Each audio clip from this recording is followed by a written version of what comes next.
PTI Karachi ने महंगाई के खिलाफ इतवार को एहतजाज का ऐलान कर दिया। लालू खेत में एहतजाजी कैंप लगा दिया गया। साबिक गवर्नर इमरान इस्माइल ने गुफ्तगू करते हुए कहा कि इम्पोर्टेड हुकूमत ने कमर तोड़ महंगाई की। आटा 80 से 160 रुपए किलो कर दिया।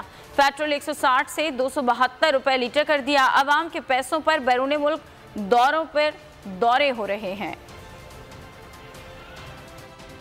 इस वक्त मुल्क में जो कमर तोड़ महंगाई इस इम्पोर्टेड सरकार ने की है, आटा 80 रुपए से बढ़ा के 160 रुपए तक ले गए हैं।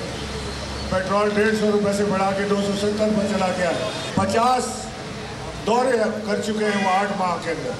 पाकिस्तान एयरफोर्स का जहाज लेकर फिर रहे हैं। कौन देता है इसके पैसे? आप और हम। और यहाँ पर अय्याशियाँ ख़त्म नहीं हो रही। नान जो 12 रुपए का था वो 30 रुपए का मिलने लगा है। अभी तो कह रहे हैं अभी और महंगाई आएगी, आवाम को निकलना पड़ेगा। ये डाकू पाकिस्तान को बेचना चाह रहे हैं, ये हमें जीते जी भूखा मारना चाह रहे हैं। हम सब इसमें है कि हम सबसे पहली गिरफ्तारी मेरी हो, कहते हैं पहली गिरफ्तारी मेरी हो। हम वर्कर्स हमारे बाद में जाएंगे, हम सबसे पहले जेल में जाएंगे।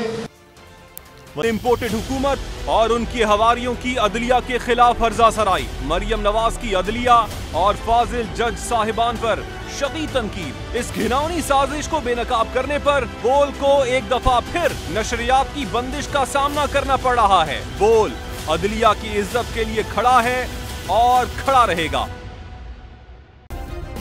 सब्सक्राइब करें और बेल दबाएं ताकि कोई खबर रह न जाए।